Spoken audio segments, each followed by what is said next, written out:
to my party, we're just getting started. A life is a dream or a nightmare scarring. Hand me a drink cause I think I'm going all in. Get me a shrink who can catch me when I'm falling. Cover up my scars, flip the handlebars, crashing in my car, wake up in a bar. I'll be a superstar, just on my avatar. This world is so bizarre, empty out the reservoir. Yeah, I'm taking 6 shots, yeah, straight to the face. And I wanna get lost, I'm sick of this place. Don't know how to stop when I'm feeling this way. So I'm taking 6 shots till I'm feeling okay. I think... What's up, guys? It's Timbo Unchained, episode 6. Thank you for joining me again. Today I'm going to talk about pickles. I really like pickles. I've always liked pickles. But something that I noticed recently, as over the years I've started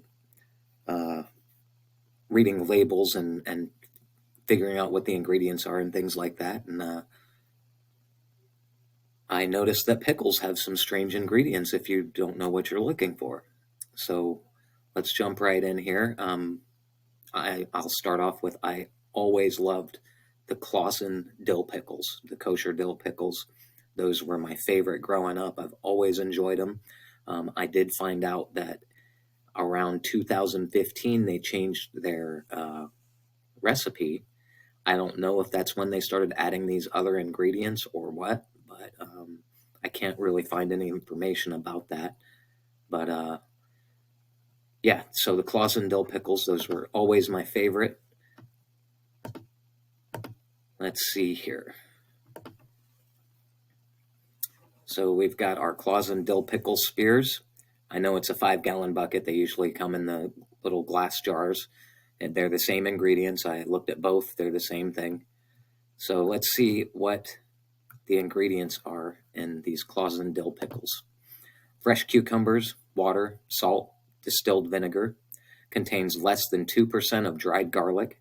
Calcium chloride. Calcium chloride is a preservative. It's basically a type of salt.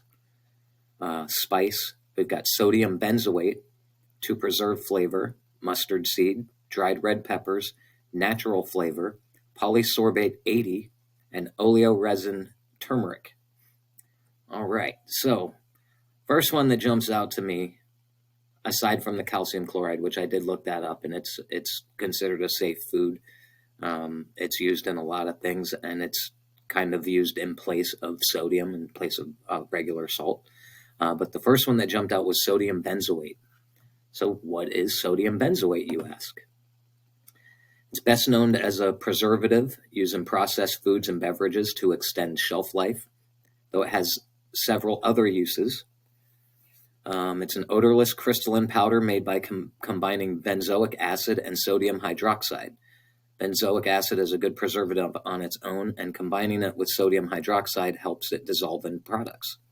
It does not occur naturally, but benzoic acid is found in many plants, including cinnamon, cloves, tomatoes, berries, plums, apples, and cranberries. Additionally, certain bacteria produce benzoic acid when fermenting dairy products like yogurt. So it's a man-made compound best known as a food preservative, though it has several other uses. Used in food and beverages. It's the first preservative the FDA allowed in foods and still a widely used food additive. It's classified as generally recognized as safe, meaning that experts consider it safe when used as intended. It inhibits the growth of potentially harmful bacteria, mold, and other microbes in food, deterring spoilage. It's used in medications. It's also commonly used in cosmetics and hair products, baby wipes, toothpaste, and mouthwash. It also has industrial uses. One of its biggest applications is to deter corrosion, such as in coolants for car engines. Right. And it may also be used as a stabilizer in photo processing and to improve the strength of some types of plastic. So some of the potential health problems that they have discovered with sodium benzoate, preliminary studies raise questions about its safety, but more research is needed. as per usual. A large concern over sodium benzoate is its ability to convert to benzene, a known carcinogen. Benzene can form in soda and other drinks that contain both sodium benzoate and vitamin C. So if it's got a combination, it's got a higher chance of turning to benzene. Diet beverages are more prone to benzene formation, as the sugar in regular sodas and fruits may reduce its formation. In 2005, 10 out of 200 sodas and other fruit drinks tested by the FDA contain more than 5 parts per billion of benzene, which is the limit for safe drinking. All right. Other potential health concerns: inflammation. Animal studies suggest that sodium benzoate can activate inflammatory pathways in the body in direct proportion to the amount consumed. Attention deficit hyperactivity disorder. A study of college students linked ADHD with higher intake of sodium benzoate in beverages. Appetite control. In a test tube study of mouse fat cells, exposure to sodium benzoate decreased the release of leptin, an appetite-suppressing hormone. The decrease was 49 to 70% in direct proportion to the exposure. It also may cause oxidative stress, and a small percentage of people may experience allergic reactions such as itching and swelling. So yeah, sodium benzoate. Eat it if you want to.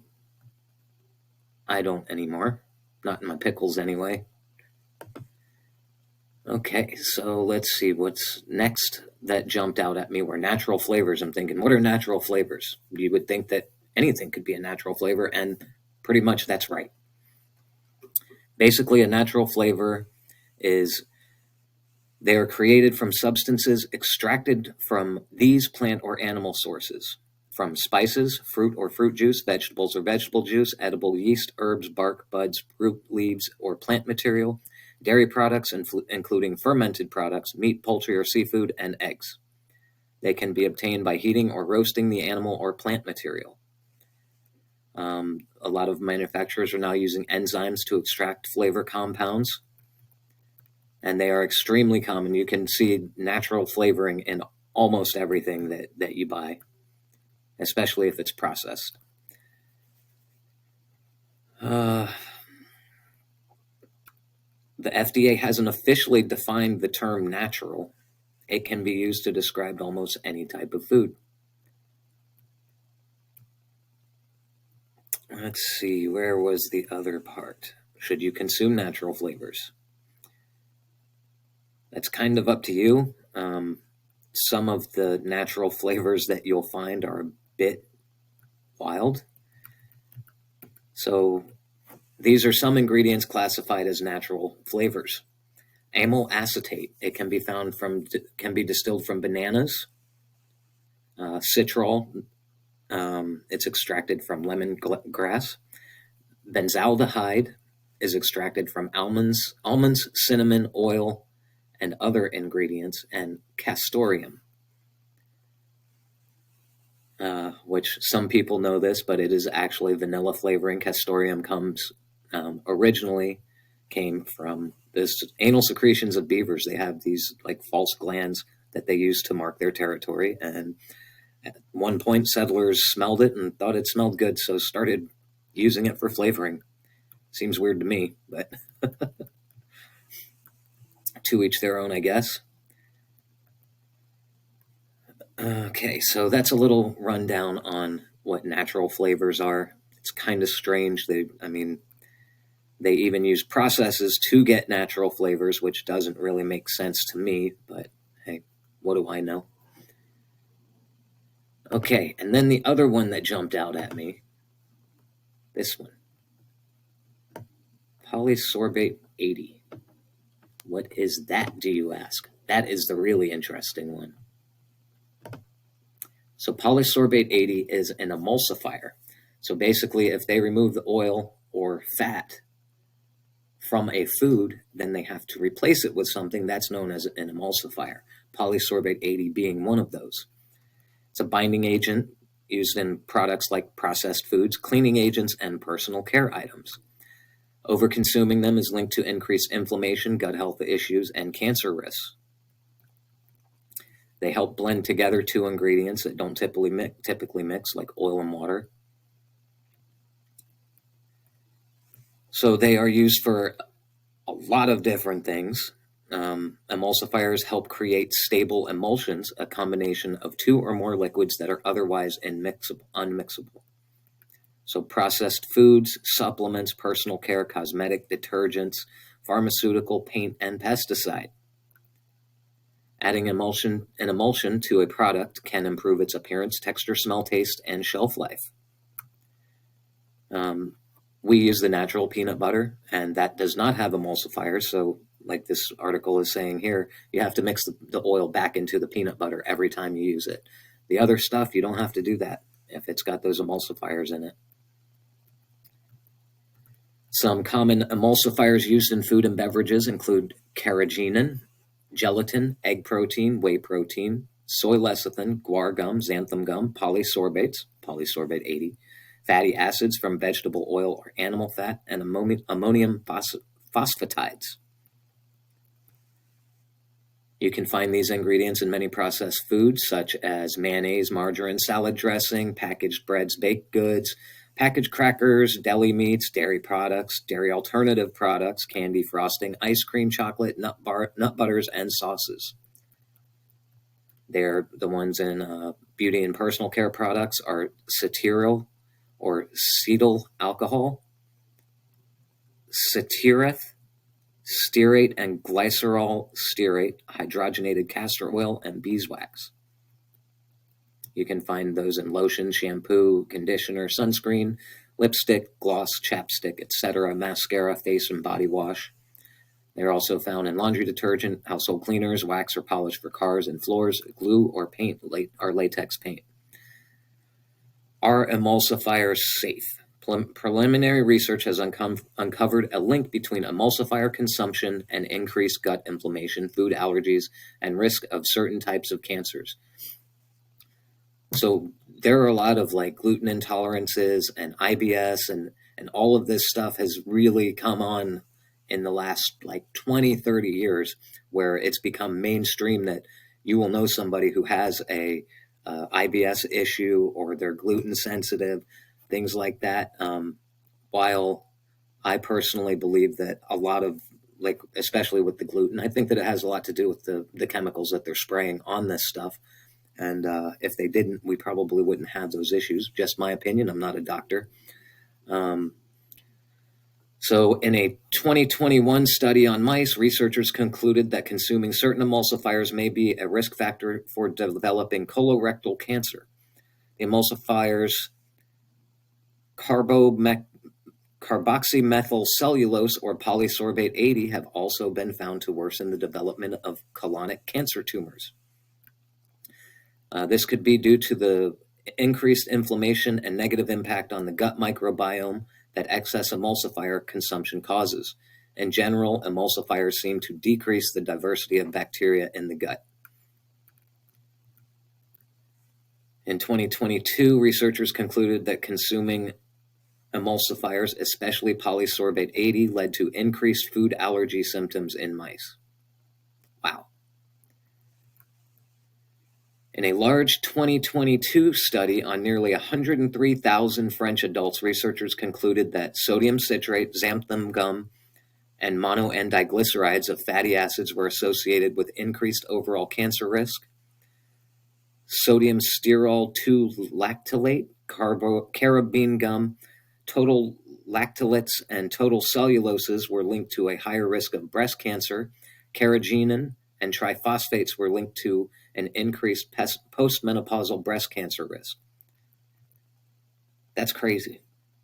And that's just these emulsifiers. And I mean, I've seen carrageenan and so many things, carabine gum, xanthan gum, like these are in everything. You should really read your labels and find out what this stuff is, because it's crazy. Now, So we see the Clausen dills, right? So what's the alternative? Like, because you can look at a lot of them, and a lot of the different pickles have the same thing. Even if they're different flavors, they still have these emulsifiers. They have these natural flavors. They have these other ingredients. So this is my go-to now. Grillo's pickles. They're so good. And let me read the ingredients list to you. Cucumbers, brine, which is water, distilled white vinegar, and salt, garlic, dill, and grape leaves. Now, how come this company can do it? Which I know that they're a smaller company and everything, but why don't they have to put all that crap in there? It doesn't make sense to me. But again, I may be a pickle aficionado, but I am not a pickle expert, nor am I a doctor. But hopefully, by looking at this, you'll be able to, maybe you'll think about it when you're at the grocery store, and don't just look at your pickles. Look at everything. Look at everything that is labeled that's going into your body, because it's really important. Some of these gut issues and things like that you may be experiencing may be because of these added chemicals and things like that. So keep that in mind, and thank you everyone for stopping in and seeing me today. Don't forget to like and subscribe, and I will see you next time.